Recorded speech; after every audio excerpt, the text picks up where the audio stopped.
Welcome to the Endless Knot Podcast, where the more we know, the more we want to find out, tracing serendipitous connections through our lives and across disciplines.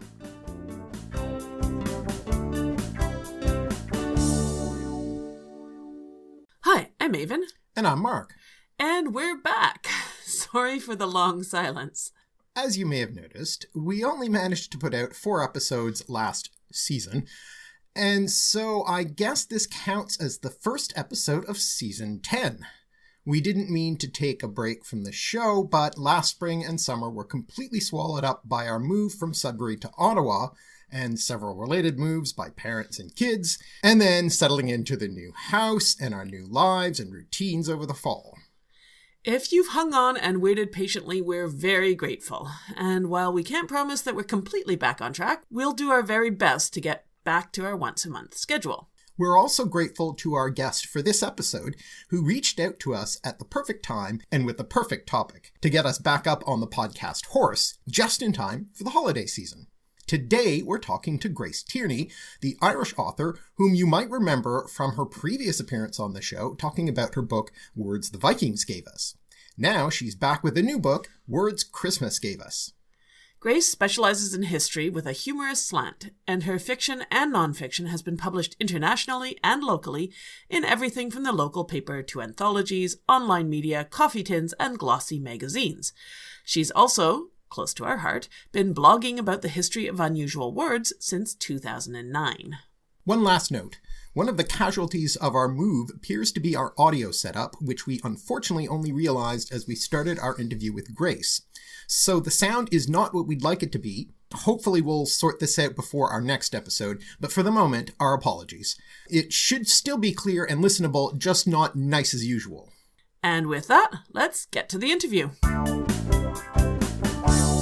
Hi, Grace. Welcome to the podcast. So nice to talk to you again.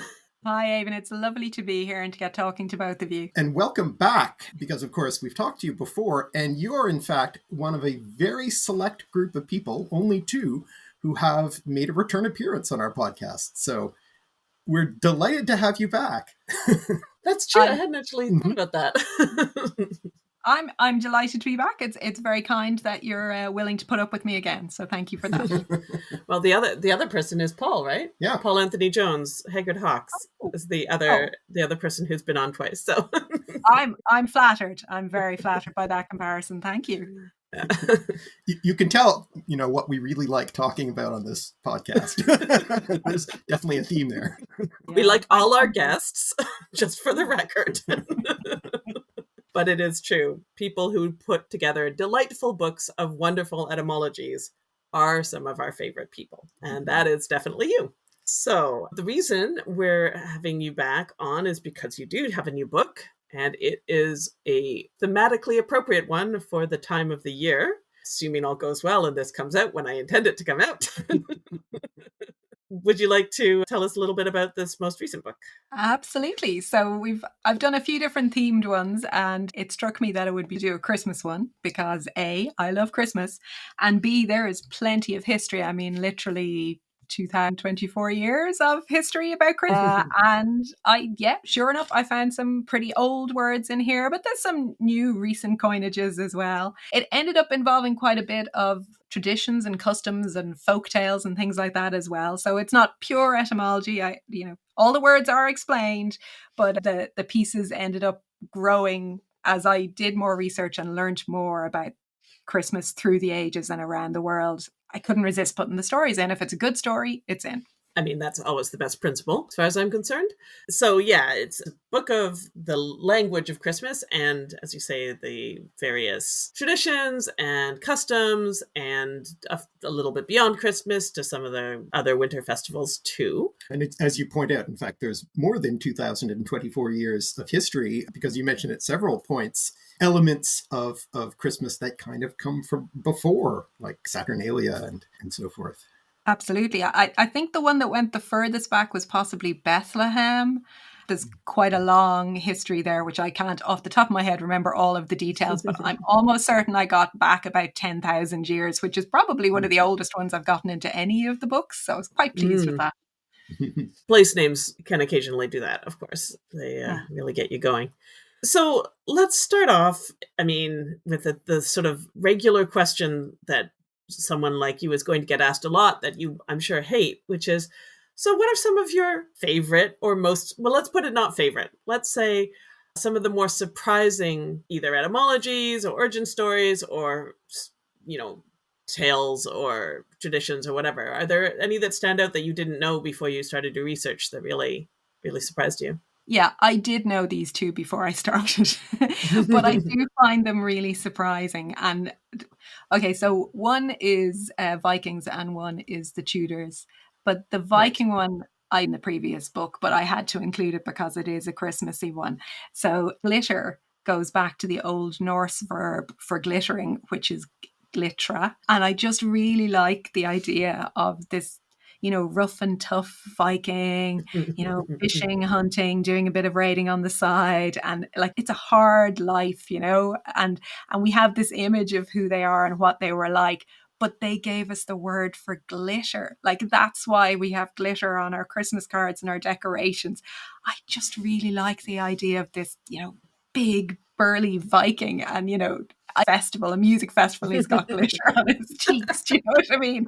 It just gives me this image of a festival Viking. So I love the fact that we get that from the Old Norse. The other one is tinsel.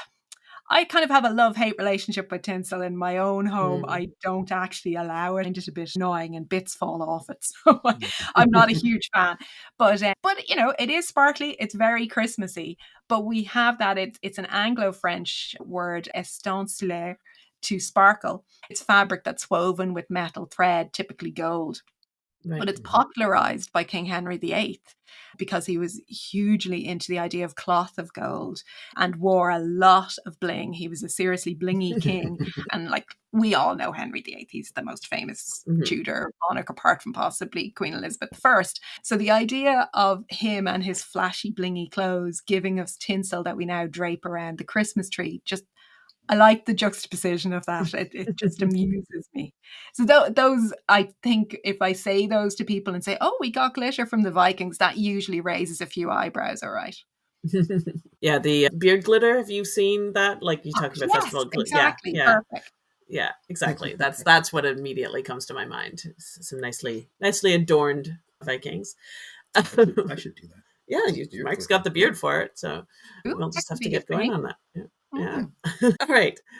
Yeah, I mean, it's not really surprising how many Norse words there are in the list, given that Scandinavia is one of the places we get a number of our Christmas traditions from, but often in a more roundabout way. It was a little surprising to me how many Norse words there were specifically. I mean, that didn't surprise me in the words the Viking gave us or words the sea gave us, but it is a little more surprising in the Christmas stuff that they're so prominent.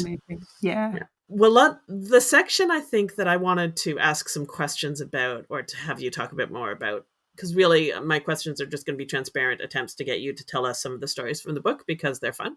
That's really what I've got. But the sections on the holidays around the world and the other winter holidays, which are the sort of, I guess, perversely a little bit the least Christmassy in some ways because they're about other related traditions. But I liked those sections. Are there any particular ones that you can pull out to talk about some of those other less well known to a North American or British audience? Yeah, absolutely. I was determined to put this into the book from the very beginning. And I'm really glad that I did because as I wrote it and researched more, I started to realize it's sort of an odd balance of two things. So not everybody celebrates Christmas, obviously. That's fine. But we're both united and divided by it. So we're united in the sense of what it all boils down to is family getting together and food. Right. Yes.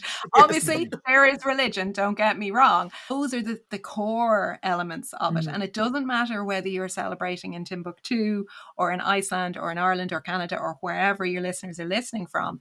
We'll all celebrate it in some way, religious or secular, but it's united by that. And yet there's a division because even an individual country or a region, or sometimes even within a family, which can be quite entertaining, there will be differences of opinion about exactly what we should do. And the one that you will always notice is when a new couple come together, there'll be an element of, oh, but we always do X. Yeah. And the other person goes, oh, no, you couldn't possibly do it that way. We always do Y. And obviously there has to be a compromise in the negotiation, and hopefully there's no falling out, or you do both or whatever, right? Mhm.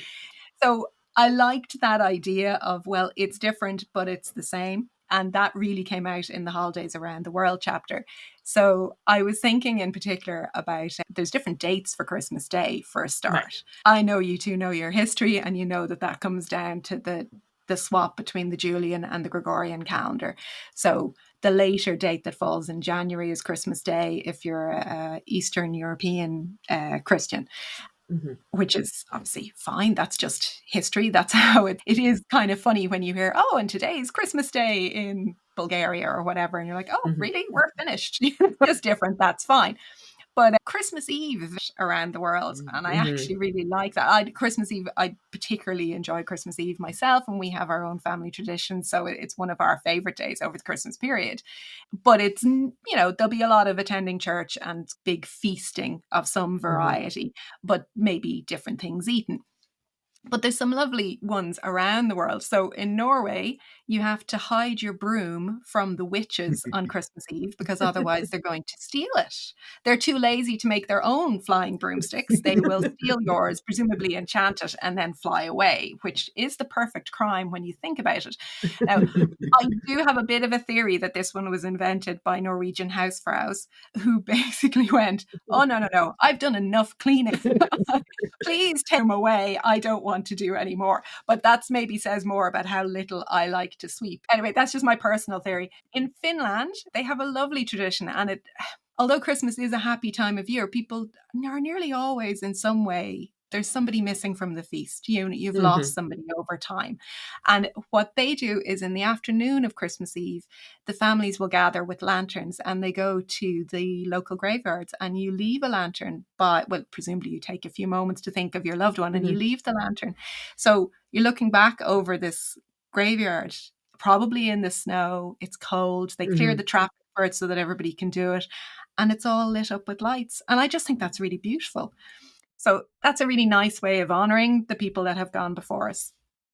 Iceland has probably the one that I would really love to introduce to Ireland and to the whole world. You will see it on the internet, and that's because it's a really good idea. So please adopt this. This is Jóla Bókaflóð, and that's basically the book flood.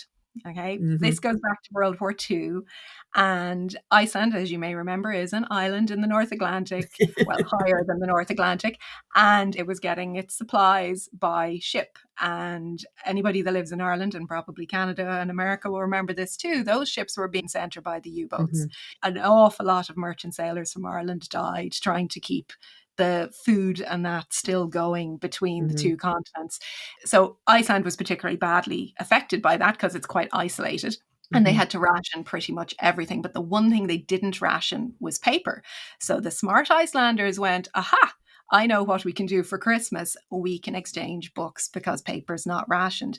But the lovely thing is that they still do that. So in the autumn before Christmas, everybody in the country gets a book catalogue in their front door. You flick through and go, oh, what would I like? And presumably hints are left for your loved ones. And on Christmas Eve, you exchange your gift of books, and everybody basically snuggles down with their families and they read their books on Christmas Eve. And it just seems like such a peaceful way to start your Christmas.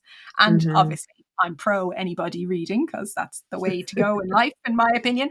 But I really like the idea of a book flood, a literal flood of books crossing the country and everybody enjoying themselves on that evening. So I love that one. Venezuela, they roller skate to church, which is pretty interesting. I'm not saying I'd be up for that personally, but it's different. They clear the traffic for that one too, which is good. Do you have any idea how that one started? Because I read that one and I thought, there's got to be a story there, but there must be. Presumably one brave soul did it and everybody else did. Or it was, I mean, I love it. In a nice warm area where it's not snowy on Christmas Eve. Yes. Obviously, come on, you could probably ice skate, maybe.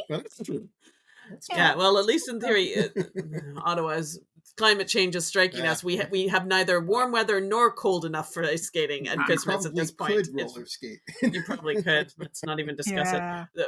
And then, oh yeah, my final one from Iceland, which I really like, are the Yule lads. Yule is obviously in there because it's a Viking word. And anyway, actually not Christmas time, it's Jan. So we've been slightly wrong with using that for Christmas. But anyway, but the Yule lads, there's 13 of them. I'm not going to attempt to pronounce the Icelandic names for them. But basically, they're little troll-like characters. And they play pranks on the household. Now, they do sound a little bit like the kind of thing that a naughty child might do in the run up to Christmas. So there's one who steals the candles, one who licks the bowl, scrapes the pot, slams the door. Some of them are a little bit naughtier than that, but I'll go with the PG ones. You do have to be aware of their cat. So there's a Yule cat, and she apparently will eat anybody who does not get new clothes to wear on Christmas Eve. So you have to dress up smart on Christmas Eve in Iceland and read your book. Which really does sound like pretty much the ideal holiday, doesn't it? Yeah. Nice new clothes, pretty dress, and a book. Yeah, just be careful of the cat and you'll be fine. Yeah. I quite like this Japanese practice that you mentioned, the furoshiki, of, wrapping things in cloth. And I like your suggestion that we go to thrift stores or whatever and buy headscarves and wrap our presents that way. I think it would be a great idea. For one thing, I'm terrible at wrapping presents, and it sounds like it would be so much easier with cloth. Well, I'm sure it's not easy the way they do it. The way they do it, probably not. No. No, genuinely, it's, some Japanese origami and that are beyond me, but furoshiki is actually fairly easy to do. This was a long time ago, but somebody gave me a set of the headscarves, vintage ones from thrift store or whatever, because people don't wear headscarves as often as they used to now. And it's brilliant for wrapping something that's an awkward shape, well, maybe not a bicycle, okay? Nothing that big. But you get this sort of awkward thing. You've bought a sculpture or a vase or something. Like, it's fine if it's a book because it's rectangular. I can cope with that. But anything that's got pokey outbits, it is perfect because you basically put it in the middle, fold over twice, tie a knot, and then tie another knot on top of it. And that's it. And the person gets to keep the scarf or the nice piece of fabric that you've used. So I think it's lovely. And it's the ultimate in recyclable wrapping paper, because they can then pass that on next year to somebody else, or they can keep the scarf for themselves. It's a clever idea. I see. Yes, I see that a plan is forming here. Oh, absolutely. Yeah, I know what you're getting for Christmas, Haven. Yeah. Well, I long ago moved to, as often as possible, just using reusable paper bags, because that is my level of wrapping skill, is put something in a bag and stick a piece of tissue paper over top of it. Perfect. And then look, wrapped. Yeah. But if you're feeling really fancy, you can put a bow on it. Oh yeah, that's it's pretty extreme. Too advanced? It's a little too much for me. But yeah, we have a set of bags that definitely circulate among the family for sure. But but they always, at some point, they give up the ghost because they're only paper. So cloth is just one step beyond. I like it. Yeah, and the ones around the world are fun because I feel like it's perfectly fine to look at it around and say, oh, well, that seems like a good little custom. Maybe I'll just add that one in. I'll just pick that one up and add it to my own little family stuff. Because, as you say, you already have to do a new set of patterns and set of traditions when you start a new family or you move to a new place or whatever. Why not just pull all the best ones from other cultures too? Yeah. No, do a little pick and mix, whatever you fancy yourself, and put it together, and then it's your Christmas. It's your way of doing it. Yeah. Now, the other section I wanted to spend a little time on before we get to food, because we're definitely going to talk about food, because, as you say, that is central to the Christmas experience. But since you're in Ireland, you have a whole section on Ireland and the UK. And I think there are some British traditions that everybody knows very well because they're the Dickens ones, or the ones that have sort of shaped how Christmas tends to be thought about around the world. But then there are some others that are a lot more niche, shall we say. And I wondered if you wanted to talk about some of those. The one that I quite like, and it does spread around the world in some ways, but it's very particular, is the mumming tradition and the hunting the wren, which is sort of related. So maybe you could tell us a bit about those ones. Absolutely. Well, I'm wondering, given there is a Canadian link with mumming, so have you ever come across it at all, or was that new to you? I've heard of mumming, but I've never seen it. Yeah, so we have Newfoundland friends. My family does. And I know of mumming in Newfoundland, Newfoundlanders who move away don't usually do it when they move away, right? Like it Right. happens at home. I don't think there's, because you kind of need the whole community to do it. It's not really a thing that one family can take on. No, that's true, because you're turning up It's at going to be a somebody's bit weird. house. Yeah, no, you're probably right. You do need a bit of community buy-in on that one. All right. Otherwise, you really do throw off your new neighbors. Wait, what are you? Yeah. Sorry. Yes, that's going to confuse you. Right. So I should explain what it is then, because Yeah. otherwise listeners are going, what on earth are we talking about? Mumming is a tradition. Ireland, UK, obviously Newfoundland, and has even spread a little bit into the US. My suspicion is that it's actually started in Ireland, definitely transferred into England, and I think it got to Newfoundland from Wexford in Ireland, because a lot of people went out from Wexford. Don't ask me the full history on that, but people have told me this is the case. Anyway, so the idea is that during the 12 days of Christmas, so from Christmas Eve right up to the 6th of January, a group of people will get together, usually friends, and they go house to house. Now, they are always disguised, and traditionally here, that will be with conical hats with straw, which go right down over your head. They're like a half a yard. So they're quite tall, and I guess you poke eye holes so you're not falling over your feet. But essentially, this is a cone over your head. It's hard to explain.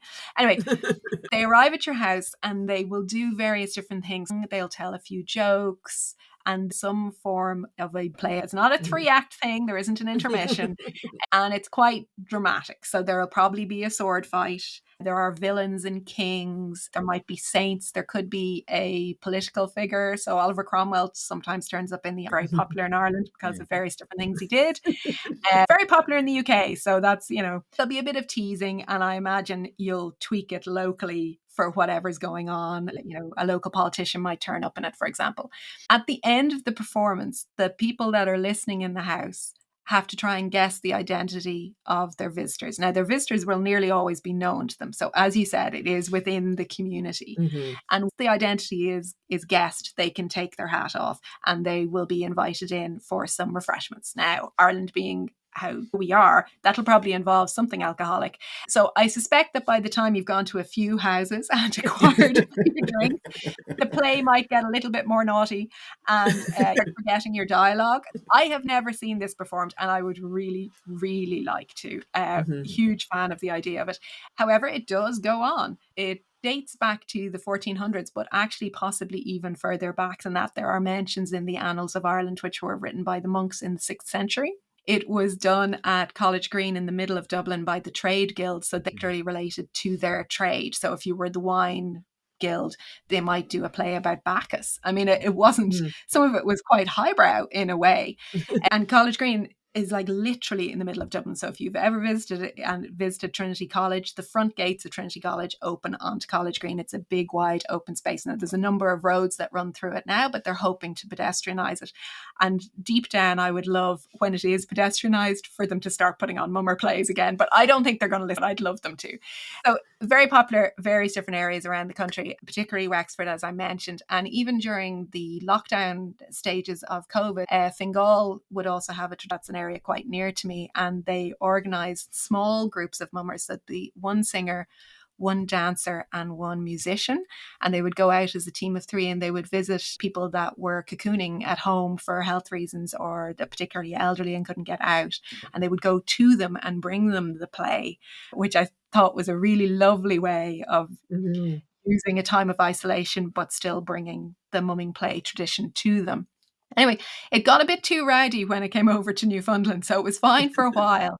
And then this whole idea of you can go into other people's houses was abused by a certain amount of ruffians, shall we say. It got well over out of control and people were hurt. So it was quite a while, but it has made a resurgence, and I'm sure it's much more sensible now. And they have competitions, I believe. So it's a different kettle of fish these days. And it also came into Philadelphia, where it kind of merged with some Swedish traditions as well. And apparently there's records of George Washington hosting mummers at his home. So it did spread around the world a bit, but maybe not as much as we would like. But it would be amazing to see it done and in the flesh. It would be really great. I'd be delighted if somebody turned up at my door doing it. It's caroler to a whole new level. It's next level caroling. Yeah, absolutely. Now, hunting the wren is somewhat similar, as you mentioned, and the disguises they would have the conical hats again. So but it is very much just Irish, and also the Isle of Man, which is in the Irish Sea. It would have strong links to Ireland as well. So this comes back to St. Stephen, who's the first Christian martyr, and that's why we call the 26th of December St. Stephen's Day. That's his feast day. So the idea is that he was on the run. He didn't want to get caught and martyred, naturally, and he hid in a bush. And the wren, which is do wren birds exist in Canada? Okay. Well, no, I shook my head. However, I lie. We do have wrens, and in fact, I saw one at the cottage recently, but it was the first time I'd ever seen one. But they're not very common, and as you know, they're also very small, shy birds, so even when they're around, you don't see them. I did not think we had them in North America until I saw one and had to go look it up and find out that we did. So apparently we do, but I would not think that most people know. I should stop and explain what a wren is then. So a wren is quite common in Ireland. Probably only seen them about 3 or 4 times, and I'm quite keen at looking for birds. Mm-hmm. So they're smaller than a robin, but your robin is a different size. They're sparrow size, really. They're like a sparrow. Yeah. Right. And they have a lovely, cute little tail that just sticks madly up, whereas most birds' tails are kind of in line with their back. If real sort of cocky kind of angle, that's a wren. That's how you can tell. Mm-hmm. Anyway, they're very sweet and they live in bushes and do whatever wren birds do. But they do live in bushes, and poor St. Stephen is hiding in the bush, doesn't want to get caught by the soldiers that are hunting him down because he's a Christian and they're not happy about that. So the wren is flying in and out of the bush. It's irritated by the fact that he's in there, maybe near the nest. And of course, that's spotted and it's investigated and what. So hunting the wren is revenge for the fact that the wren betrayed the Christian saint, which is a bit rough on the wren, in my opinion. But anyway, so the idea is the people that are taking part, again, it's a group, usually friends, and they will have their straw masks on or their conical hats, and they'll have different clothes on as well, so fairly well disguised, and they go around with a wren in a holly bush. Now, tragically, in the old days, that was a real wren that they had caught and killed. Mercifully, that's not how it's done anymore. It's a small model wren, which is the way it should be. And they'll go knocking door to door looking for money or refreshment. Their little rhyme is the wren, the king of all birds, on St. Stephen's Day was caught in the furze. So furze is gorse. It's a prickly bush type plant. And the wren is known as the king of all birds from another story where he took part in a competition. They wanted to see who would be the king of the birds, and they decided that the way to determine that would be to see who could fly the furthest up into the sky. All the birds start off and they fly, and one by one they drop out because they just can't take the altitude anymore. Their flight muscles are tired, and the final one is the eagle. But the wren has been really clever because it's such a light, small bird. It has tucked itself in on the eagle's back, and when the eagle falls away, the wren goes even higher and becomes crowned as the king of the birds. So at least that time it managed to win the story. But sadly, when it goes after St. Stephen, it doesn't end quite as well. Now, apparently this goes massively back in time, even though it's a Christian rhyme that's taken it over. It has an earlier pagan rhyme. They believe that in Celtic times, the idea of the wren was the winter king or the winter bird, and to kill the wren meant to ensure the arrival of spring. And quite a lot of folklore traditions have this idea of you have to kill something, you have to sacrifice something to bring the sunshine back, because they didn't fully know that the sunshine would come back. And the poor old wren was the victim for it. I think my first exposure to that story, and I didn't know all the details of it at all, I think it turns up in The Dark is Rising, the Susan Cooper books, and on the first one, on the solstice. And there's stuff about hunting the wren, but it's not explained. It's just a thing that gets mentioned in passing, and it's like, okay. Yeah, I think they just have the boys going around and singing for St. Stephen's Day or something, and I'm like, oh, okay, sure. What's that now? There's a lot of things that go on in that book that are not fully explained, so fine. We'll just lump it with the rest of them.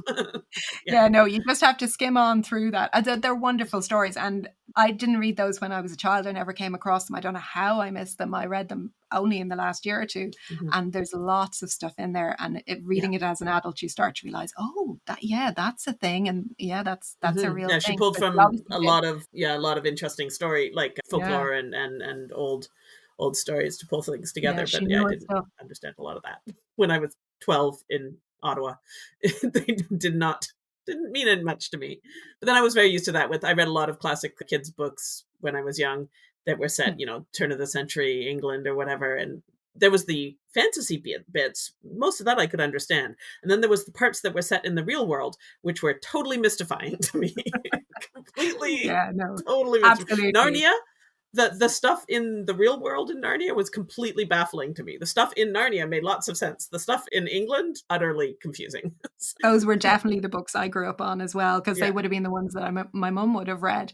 But I think I was probably 20 before I read a book that was set in Ireland rather than in Britain, certainly children's fiction. And thankfully, that has all changed and we have some wonderful children's authors now. But, and it can be fun to read one set in different countries anyway.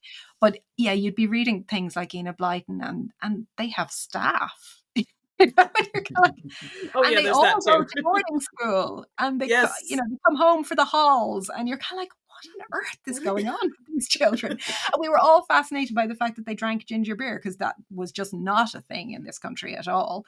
Right. So I think we badgered my mother until she finally bought some ginger beer. We tried it and went, that's revolting. Yeah, well, it's the famous Turkish delight issue, right? Which is that Yeah. lots of people have only ever heard of it in Narnia and have no idea what it is and don't necessarily like it when they do finally taste it and are completely confused. Yeah.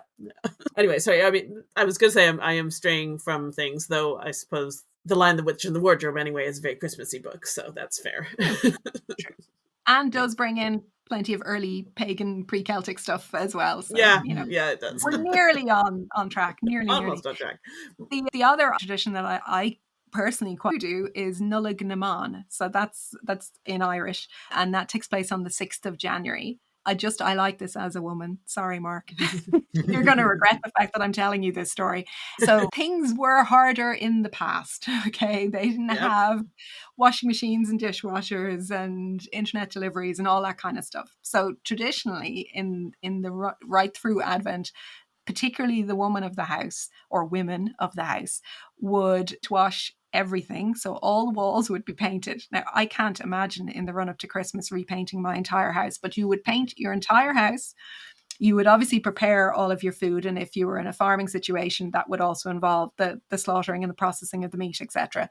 Probably make all the gifts. Now, there wouldn't be as many gifts, but they would be homemade. So you might be knitting an entire jumper for somebody for Christmas, as well as repainting your house and everything else and managing children without a tumble dryer or a washing machine, which I think deserves a medal for everybody that did that. Anyway, so by the time you get to Christmas Day, you can imagine that the women are somewhat peeved and rather tired. So in recognition of all their hard work, you had Women's Christmas. So literally the very last day, the 12 days of Christmas, they get to have the day. One day, I'm just pointing out, they've done this all year long, but they get one day off. And the idea is that they wouldn't have to lift a finger that day. The men of the house would manage to cobble together some food and look after whatever needed to be looked after on the day.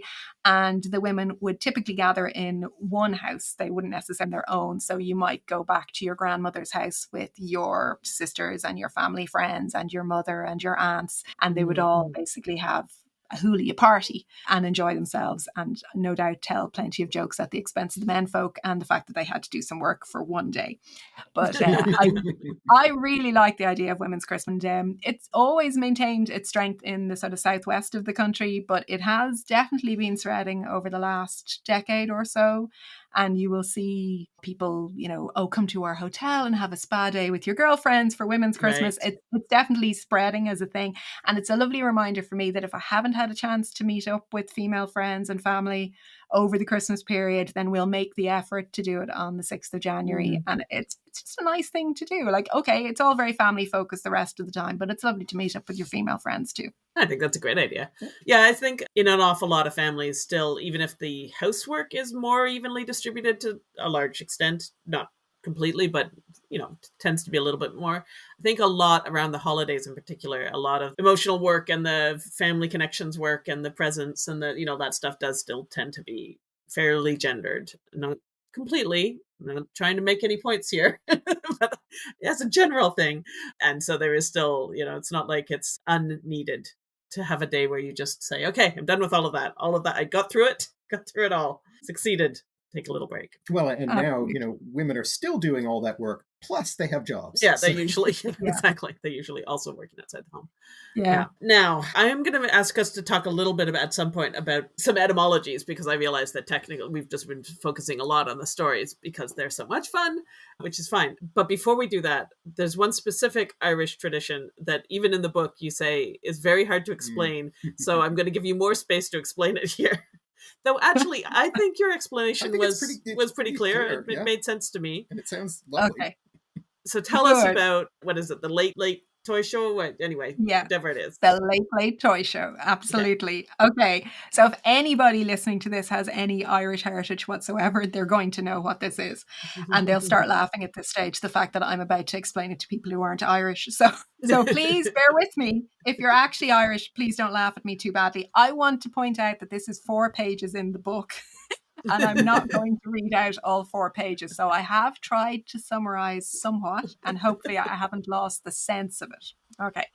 So first of all, we have to go with what the Late Show is before we get into the Late Toy Show, right? Mm-hmm. So the Late Show is an Irish institution. It is the second longest running chat show in the entire world. The oldest one is the Tonight Show in the US, and it only beats us by, I think, 1 year. So it's going a long time. Mm-hmm. So our one's been running since 1962, and it's not that late in the evening. It starts at 9:35 in the evening, but it's late because it was later.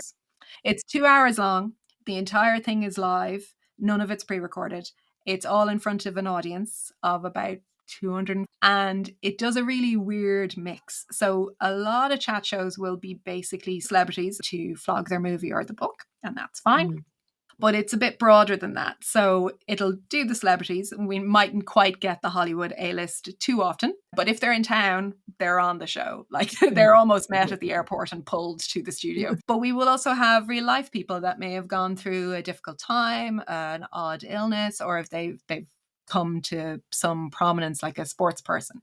But we will also have politics on it as well. So you could have a show that has, I don't know, Hugh Jackman, the Taoiseach who runs the country, and somebody whose child went through a terrible illness but came out the other end. Like it's a really odd mix of interviews.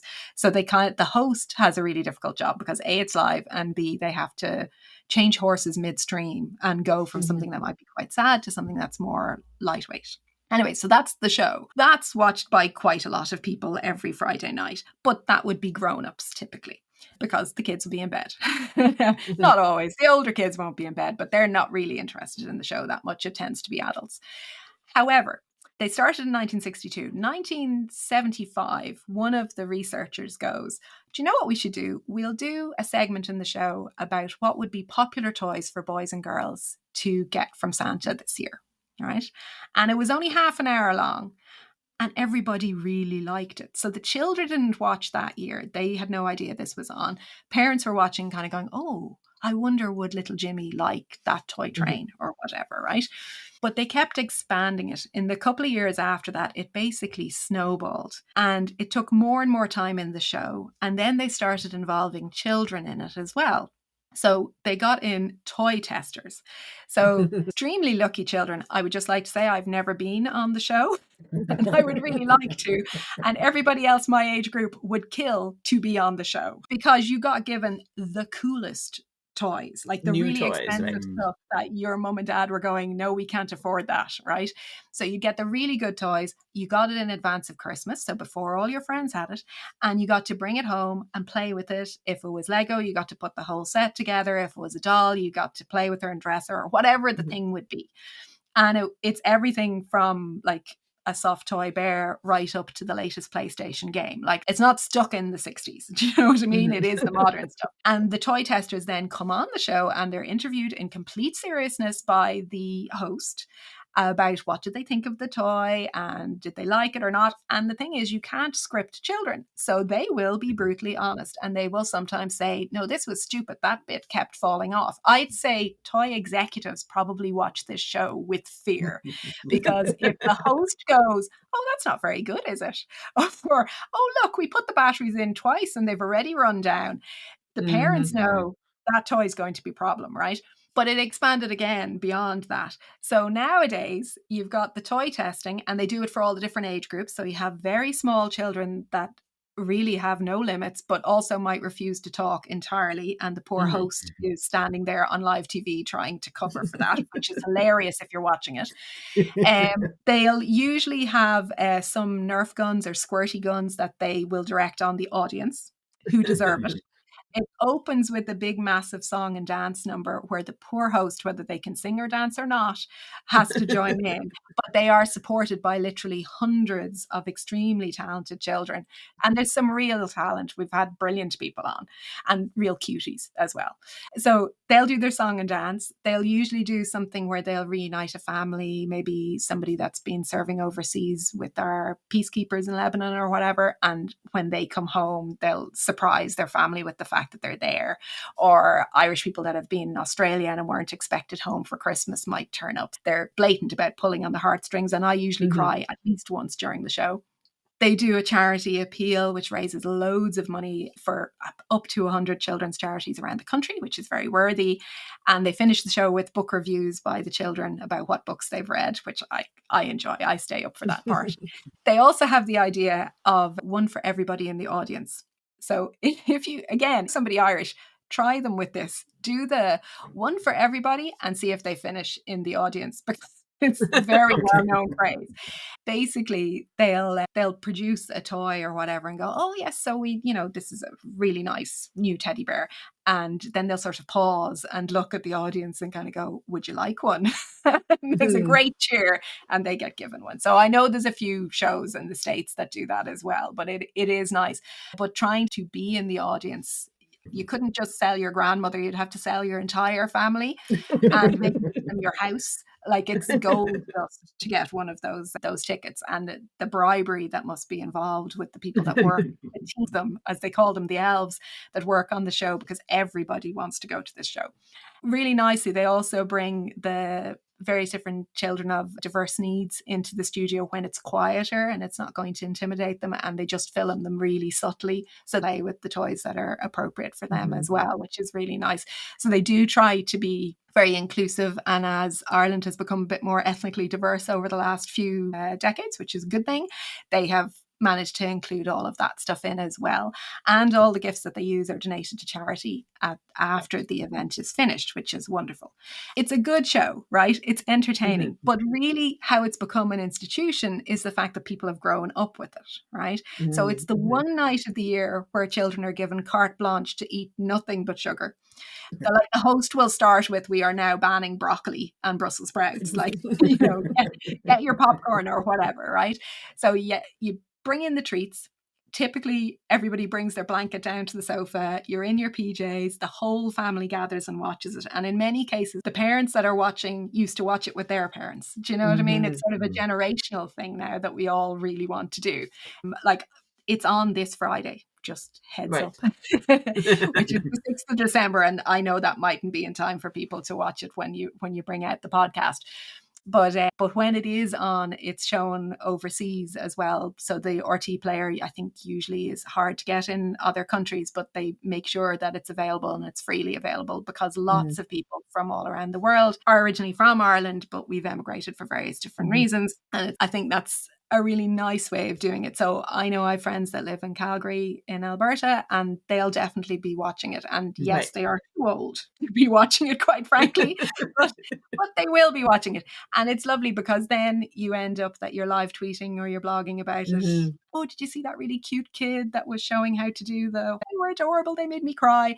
So people are responding in real time. It's real event TV, basically. But yeah, so that's that Late Toy Show. And I think so far there's only been 4 different presenters of it over the years, because one of the presenters did the show for 37 years. He was a phenomenon.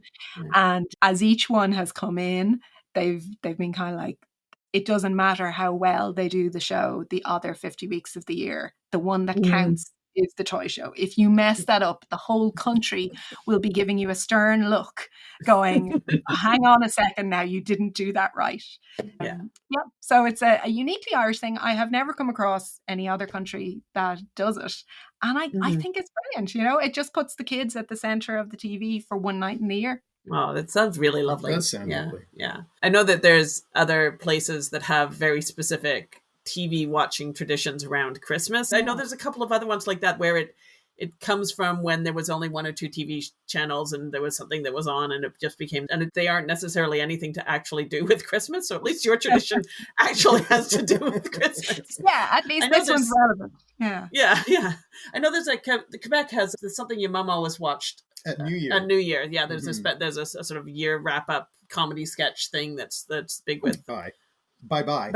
Yeah. So it's very specifically Quebecois and I know Mark's mom is Quebecois, and so she watches it, but it's completely meaningless.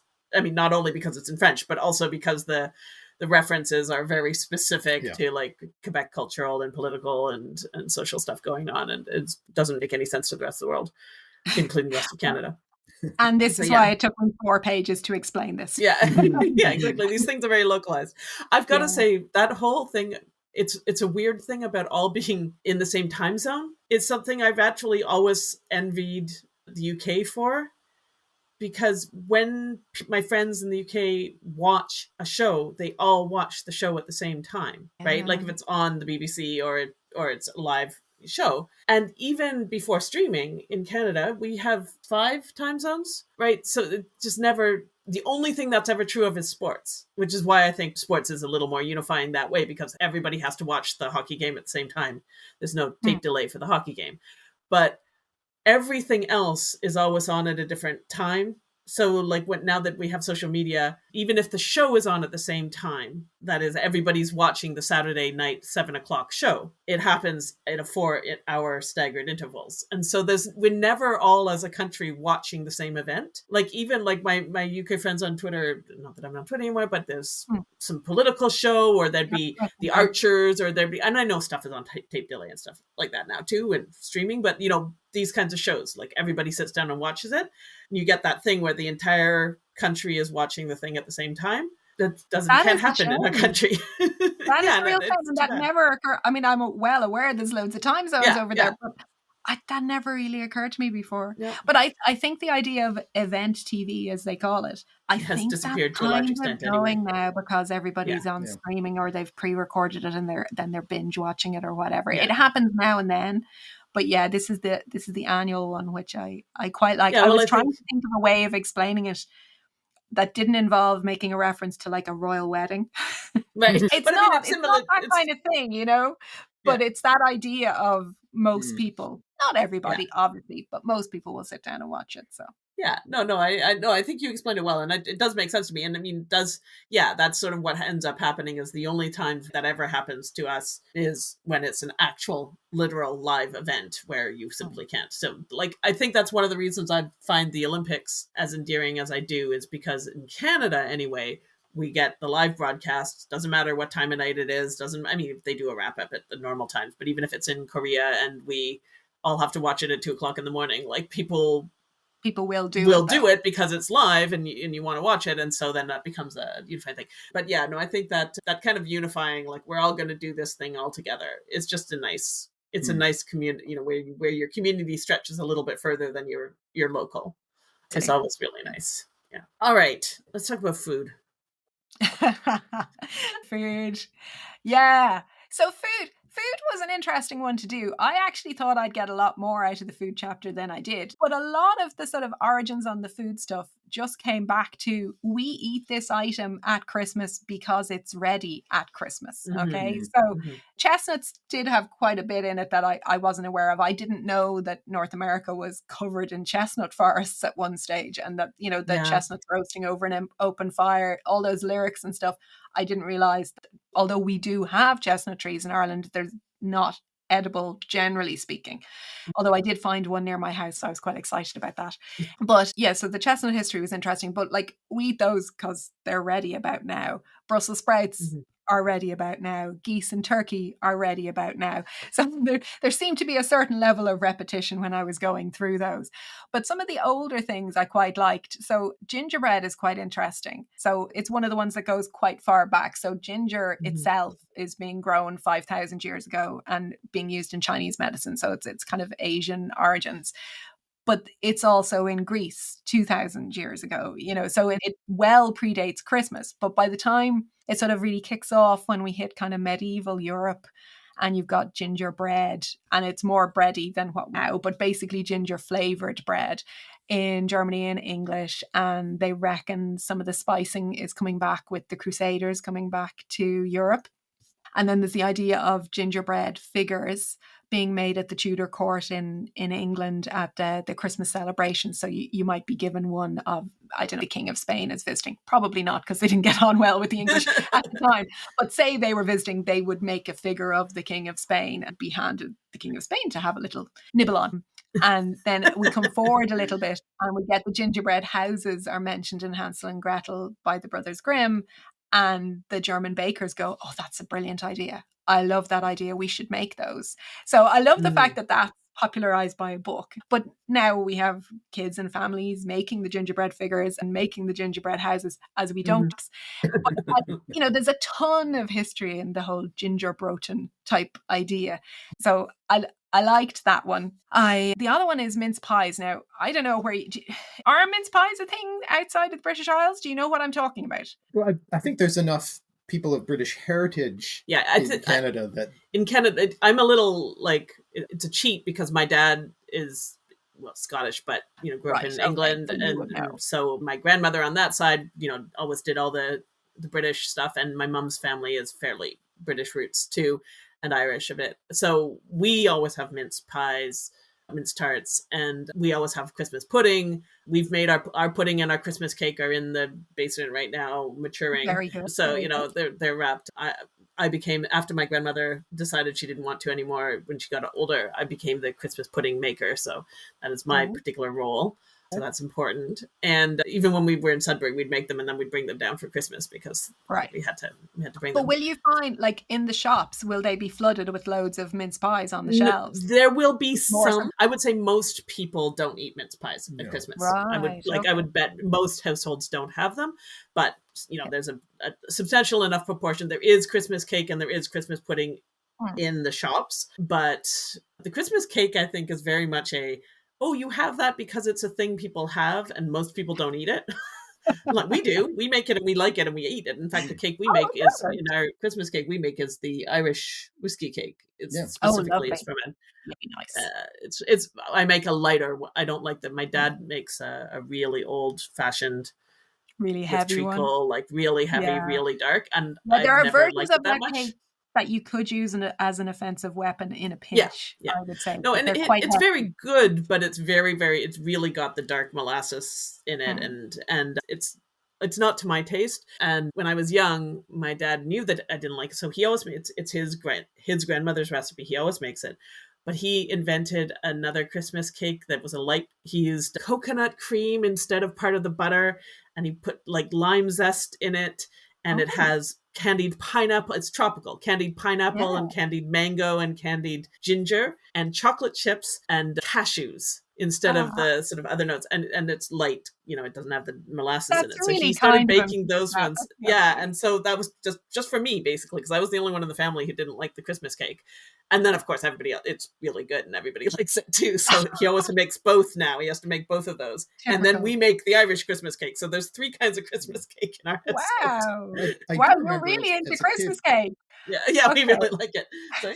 I do remember as a kid selling Christmas cakes as a choir fundraiser. Oh, yeah, yeah. I think most people don't make them because they buy them. They buy them. Most people probably do. And I remember just eating a lot of them myself because it was a reasonable You couldn't be bothered breakfast. couldn't be bothered to sell them all too. Yeah. No, I know that. Yeah, I know. I mean, they've become quite a joke. I think in American, in particular, culture, Christmas cake as a weapon and Christmas cake as something nobody would ever actually eat is the story now.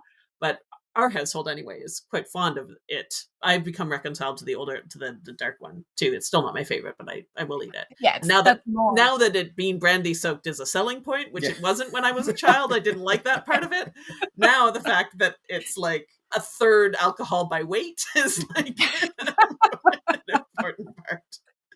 So I'm on board with it Okay, now. I'm starting to Yeah. understand why you like the Christmas cake so much. You've made a nice tipsy Christmas cake. I like the To be sound fair, of it.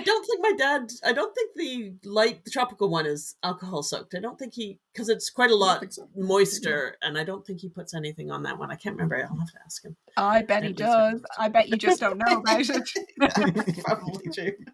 Like, because it is Coconut kind of rum the or something. idea is to preserve it, of course, is to keep it Yes, going, yeah, of and course. then it's often covered in marzipan, and that stops it drying out before you put Yeah. icing on top. But Yeah. anyway, however, mince pies, lots of them in the shops here, I can tell you, and they're Yes. already in the shops because I wanted to have them at my book launch in the bookstore, and I had to go hunting to try and get them. But the week after, the shelves were are everywhere? full of them. Right. And Yeah. most people will actually buy them rather than making their own. I mean, you Yeah. absolutely can. It's not hard, but they will usually buy them. They've loads of history to them. So the first question I usually get asked about mince pies is, why are they called mince pies if there's no meat in them? There's no mince meat. Like, they're filled with what's called mincemeat, but there's no meat in it. So that goes back to the Tudors, who were very open to the idea of having meat and fruit and spices all in the one thing. So the original mince pies did have minced meat in them, but mercifully somebody realized that that didn't actually taste that great and changed it. The spices, again, has the link back to the Crusaders.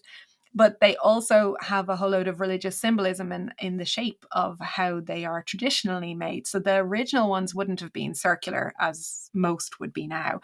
They would have been more kind of an oblong type shape, and it was meant to resemble the crib or the manger from baby Jesus. And then the three spices used were meant to represent the three magi, the wise men that come to the birth of Christ. And often they would be topped with a pastry star for the Star of Bethlehem. So they tried to get as much religious symbolism into it as they possibly could. Now, then we come to our lovely Puritans who don't like Christmas very much, and they were not having any of that nonsense. They probably didn't like that there was alcohol going into some of the cakes and puddings and things as well. They wouldn't have been too keen on that too. There would be no fun. It could only be prayer. They were in charge, so they got to set that. But people got around it, named them silent pies instead of mince pies. Didn't mention Christmas, so of course we can eat it. But that's when they started a tradition of, you should eat your mince pie in silence. You should never speak when you're eating a mince pie. Now, that's very much a British thing. I've never seen that observed in Ireland. And I've said it to a few Irish people, and they've all just burst out laughing, going, but sure, we usually have them when we're all in friends group and we're all talking 19 to the dozen. And then you're telling me we shouldn't be talking while we're eating the mince pie? Are you insane? So that's not observed here. But there's also the class thing of, oh, you bought your mince pie in a shop. You didn't make it yourself. There would be a little touch of that. But that goes way back. So in 1662, Samuel Pepys, in his very famous diary, he was annoyed because he had to make do, poor man, with shop-bought mince pies because his wife was ill at home in bed and wasn't able to bake them. And he's basically whinging that he didn't get homemade mince pies. Samuel was not happy. There's also an idea that you eat one to get a look for the first month of the year. And then if you eat two, you get it for January and February. And of course, you want to go for the trifecta and have all 12, possibly not in one sitting, or else you're going to be very unwell. But apparently, if you eat 12 mince pies, you're going to have a whole year of good fortune. So you guys like your mince pies and your puddings and Christmas cakes. So enjoy, have fun this Christmas. Yeah, I think my dad usually makes some mince pies, but we tend to have what is not a specifically Christmassy thing, but we tend to do butter tarts at Christmas ourselves, which is a Canadian thing. Butter tarts are basically, you know, pecan pie? Yeah. But if you swap the pecans for raisins and also have fewer of them. So it's very sugar, like they're like a sugar pie. Yeah. They're little a real health food. Oh yes. Look, when it's really cold out, those things that are full of sugar and butter, they're health food in Canada. Yeah. No. Survival food. Christmas calories don't count, in my opinion, No, anyway. it's just to say, yeah, the butter tarts became, I mean, they're not, I don't think they're specifically Christmas thing in the country, but they are, butter tarts are across Canada. People do make them, and my family always makes them at Christmas because they're easy. It's just butter, sugar, an egg, and in little pastry cases. So and raisins. So they're very simple to make, and very tasty. They sound good. They do sound good. I think my equivalent of that is I will always make fudge at Christmas. Not a particularly religious or Christmassy thing, but I won't make it the rest of the year because I don't do it with condensed milk. It's the full cream, butter, sugar combo. And I put it into a big saucepan and then I look at it and go, oh my God, I really shouldn't be eating this. I should not be making this. This is a really bad idea. And then I go, it's Christmas. And I make it anyway. I was at a local fair Christmas market thing this morning and I bought some fudge because it was nice. But a really tiny bit in comparison with how much fudge I make. And I brought it home, showed it to my children, and they both went, oh, you are making fudge this Christmas, aren't you? Because there was one year when you didn't. And that's just not good enough. And I was like, yes, I'll be making the fudge. So yeah, there's certain things that have to be done, Yeah, my view of tradition has always been if you do it once, you did it once. If you do it twice, it is a tradition and you can never not do it again, ever.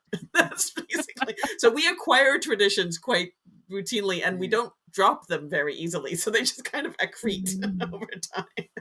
But yeah. That is the tricky thing with Christmas particularly, is very full of traditions. And where do you fall on the whole turkey versus goose versus some other central roast meat thing? I mean, I think turkey is the norm. Turkey is the norm here. A fair number of people do a ham. A Christmas ham is quite common too, I think. We always do a turkey, except the year that you and I decided we were going to take over Christmas and do an extravagant Christmas. And we did a Christmas. We came back from university, we were in grad school, I think, and came back and we did a goose and a roast beef, because the trouble with goose, as you know, is they're not big enough really for the kind of like 10 to 15 people dinners that we tend to have. A goose is not really enough. So we did a goose and a roast beef, and we did like bread sauce for the goose and like the proper trimmings for the goose, but then we did the proper trimmings and side dishes for the roast beef too, and the standard what we normally have. So we Brussels sprouts and potatoes and roast this, that, and the other. Anyway, we only had the one oven, and it was my dad. We had a spreadsheet. It was very complicated. It was great. It was a really good dinner, but it was way over the top in terms of like the military precision of trying to get everything cooked and done. Anyway, that was the one time. But no, I would say here it's usually turkey. I'd say almost nobody does a goose. Yeah. Like it's very unusual to you have to go looking for a goose. And of course there's the tortilla in Quebec. Oh yeah. And so in Quebec you do tortilla, but then in Quebec, like a lot of Roman Catholic countries, they're really all about Christmas Eve. So they do the presents on Christmas Eve, you do dinner and you go to midnight mass, and then you come home for a réveillon, you come home for a dance party. So you sort of do fasting Christmas Eve, and then you go to midnight mass, and then you come home, and the party starts after midnight mass, and it's like cold. You put out, it's all sort of cold dishes and things, but it's traditionally lots of seafood and other like sort of festive foods, and you do a dance party till the wee hours. We don't actually do that. We've done it a little bit with your family a couple times long ago, but you come home and open your presents after midnight mass. Yeah. At least in theory, because of course then it's actually Christmas, but you do it at night, and then you just wake up the next day late and sleep. You don't do anything on Christmas Day at all, really, because I think that is it's mainly the countries that it's very much once you've had Christmas Mass, then it's Christmas Day officially, ecclesiastically, so hence you can get on with having your bit of partying or whatever. Although Christmas Eve Mass is a thing here as well. No, you're not opening your presents until Christmas Day. And when I grew up, there was quite an age gap between me and my sister. So she would have been a teenager when I was in classic, I want to get my presents kind of age. Right. And sadly, things had moved on to be a slightly more adult Christmas. So we didn't get our Christmas presents until after Christmas dinner and after the dishes had been washed, because it was our chore was to do the dishes. Right. So typically typically I didn't get my presents until about 5 o'clock in the evening, which I was not happy about at No, all. that is a long time to wait. Yeah. Well, we're I'm not lucky saying because I'm bitter, but but you do remember it vividly, is what you're saying. It has stayed with exactly. you. Yeah, we're lucky because when we talking about combining, household traditions, Mark's mom being Quebecois always did it on Christmas Eve, and even by the time you were young, you didn't go to midnight mass Normally, most of the time. We're with a bunch of family, and then sometimes you did. And so you'd actually just started opening your presents on Christmas Eve in the evening. They'd do their dinner, and then they'd open it in the evening. We were very British and did Christmas morning. And so when we started celebrating together in the same city, we were able to just split it that way. And so we still do. We do like Christmas Eve with Mark's family. And so the kids get two. They get stockings on Christmas Eve, and then they get stockings again on Christmas morning with my family. And then we do the Christmas morning stocking presents. And then we do our dinner. It's like an actual supper. Like it's, the turkey's at 7 o'clock or whatever, not a mid-afternoon one, but though I think in some ways that would make sense. But you must have to get up so early to start the turkey. That part I don't like. No, I don't buy into that at all. We eat later for that very reason, because I'm not a morning person. So no, well, and I mean, if you're up early because you've got small kids and you're doing your stockings and everything, fine. But you don't want to also be trying to get the turkey in the oven and the stuffing on and the no. You need that absolutely. But what people eat in different countries vary quite substantially as well. Now, I knew obviously there was the turkey versus goose thing, because my mum always wanted turkey and dad wanted goose. And then one year we did goose, and that did not end well, because geese, you have to take the fat off them, and we didn't, and it didn't end well. Anyway, the goose was delicious, little bit char grilled, but delicious. Anyway, and it's evolved over time, and Dickens writing about, the poor old Bob Cratchit was poor and he had his goose, and instead they got the prize turkey from the window, which served more people and was more luxurious, and that definitely helped the turkey merchants of Britain to get that to be a bit more popular, but it was coming to popularity anyway. But I was curious about the different things that people actually ate. So fish is super important for Eastern Europeans. Turkey in Britain and Ireland, fine, but also roast beef, and as you said, the Christmas ham is kind of almost seen as a side dish, but well, in our house anyway, there's a big chunk. I loved the fact that in Japan, even though it's not a particularly heavily Christian nation, because it's more Shintoism, but they eat KFC in Japan, which really amused me. And it's all down to one manager of a KFC unit overheard people saying, "Oh, we miss having our turkey dinner, but at least there's chicken here, it's close enough," kind of thing on the day. And they went, "Oh, that's brilliant. We'll use that as an advertising campaign." All the locals all went, "Oh, that looks nice. Go around with your family at this time of year and have some KFC." And now apparently it's really popular. But roast pork is quite a thing in quite a lot of the sort of more maybe Spanish influenced nations. So the Philippines and Cuba, you'd ideally an enormous bit of roast pork, not a small pork chop, I can tell you. And then apparently it's crab and octopus in Guam. And Spain, they might start with seafood, but their main thing would be roast lamb or, again, roast pork. So I think it's a lot of the food at Christmas. It's whatever you see as being a little bit special and whatever is available in your area and at that time of year. So it's all very seasonal. It's quite good for the environment that we're all eating seasonal food. And most of it, when you take all the sugary bits out, which of course we don't want to take out, those lovely buttered tarts. But if you actually stuck to the sort of standard Christmas plate of your veg and your bit of meat or whatever, it's quite a healthy dinner. Yeah, there's really nothing, there's nothing bizarre about it. It's just a Sunday roast, but fancier, basically, or extra side dishes, a few more things. Exactly. Oh, did I mention about the Yule hole? I love this idea. I know it's only a tiny bit in the book, but this is, the holes in your belt. Oh, right. That you put the buckle through. So the Yule hole is the extra notch that you have to loosen your belt to after you've had your Christmas dinner. And basically, if you haven't deployed the Yule hole, then you have not done Christmas right. Yeah. Exactly. I'm just going to have to make sure that I'm not already using the Yule hole before Christmas starts. So I need to, take a few weeks to prepare there. It's making space in a very literal way for the Christmas excesses. Yeah. I think maybe and we could just go on, but I think we need to leave reasons for people to get the book, because if we tell all the stories from the book, then there won't be any reason for people to get it. So let everyone know that this is a mere sampling, Yes. a mere amuse-bouche of what is in the book. There is tons more. So as you are planning for your book flood, yes, we can highly recommend this particular book for the season. Mm-hmm.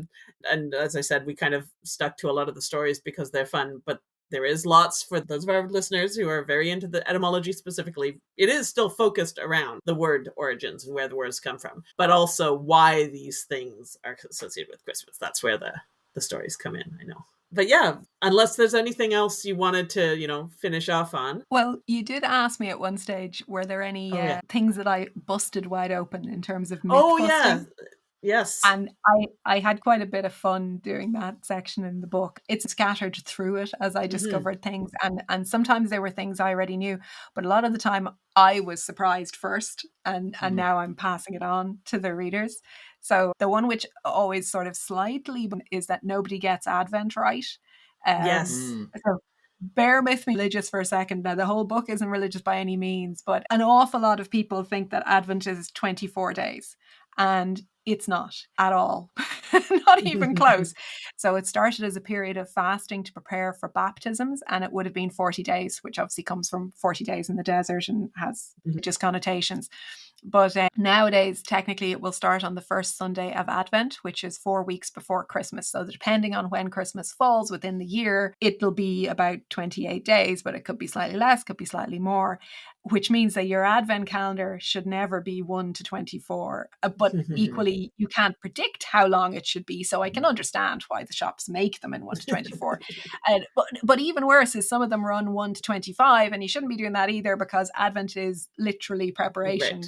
In the same way that Lent is preparation for Easter, Advent is preparing for Christmas.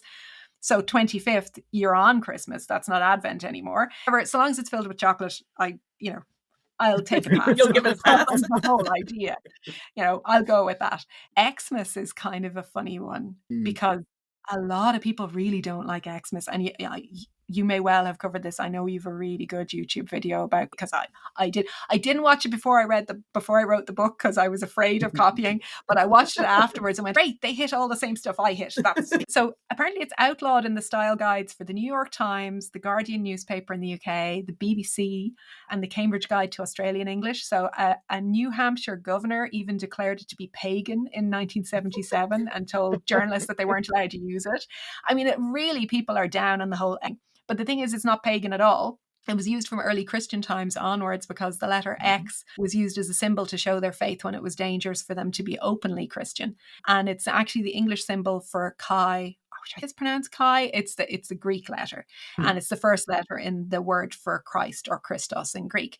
So it's very famously one particular page in the Book of Kells. It's an illuminated manuscript on display in Trinity College in Dublin. It's quite famous, and it's the Chi-Rho page, and it's those two letters together. It's beautiful. But it's also in the Anglo-Saxon Chronicles in the 1100s, and in the 1600s, you could say Xanity instead of Christianity. It's being used as like a substitute for the word Christ. Obviously that's not used anymore. But basically calling Christmas Xmas goes back 1700 years. It's very much not pagan. It's very Christian. It's not a modern abomination. And yes, you can use it. So I know that could be a bit controversial. I really don't like Xmas, but it is okay. That was my mythbuster on that one. And my last two are more child-focused. So first of all, Rudolph, the red-nosed reindeer. We're a big fan of Rudolph. And the book is completely Santa safe, by the way, for anybody that's worried about that, because we do believe Rudolph is a girl, which was a shocker to me, I have to say. And all of the reindeers that help Santa with the sleigh are all girls. They're not boys. Because by that point, you're nodding because you probably know a little bit about caribou and that type of things up in the frozen norths. But yeah, because the only ones at Christmas time that would have antlers, the men have them while they're battling for a mate and getting a girlfriend, and then they just drop them. The females keep them because they use them to clear off the snow to find food. And also, Jingle Bells is not a Christmas song. Now that one really surprised me. So Christmas isn't mentioned in the song at all. And the later lyrics are actually quite hilarious and worth Googling. There is a high-speed sleigh crash.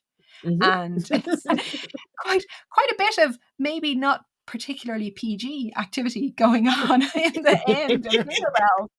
And yet it's a super popular song. If you ask any kid here to sing a Christmas song, the very first one they're going to sing is Jingle Bells. But yeah, it's not a Christmas song. So yeah, there's plenty of surprises in the book as well. Yeah. All right. Well, on that note, it's a delightful book. Well done again. Really enjoyed it. And thanks so much for sharing it with us. And I hope that, so we're recording this for listeners on December 1st. We have started opening our Advent calendars. It is technically also an Advent Sunday, so I suppose it's not so bad, but we're okay. But we've got our tree upstairs that's been set up but needs to be decorated. We're going to go decorate it this afternoon.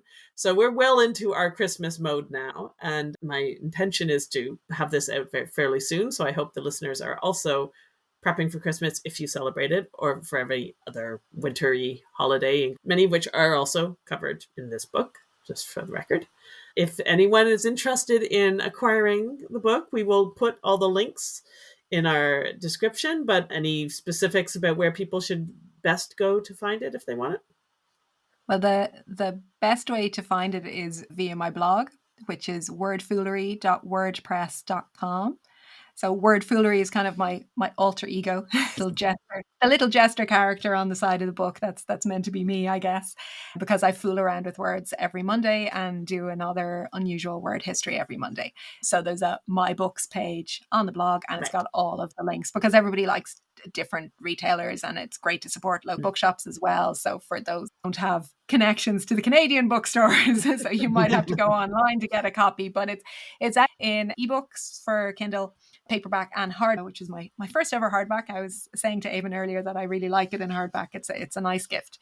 But yeah, if you find your way to Wordfoolery at all, so wordfoolery.wordpress.com, and it has all of the links on it. Excellent. Well, so nice to catch up with you, and it was really lovely to have a chance to chat.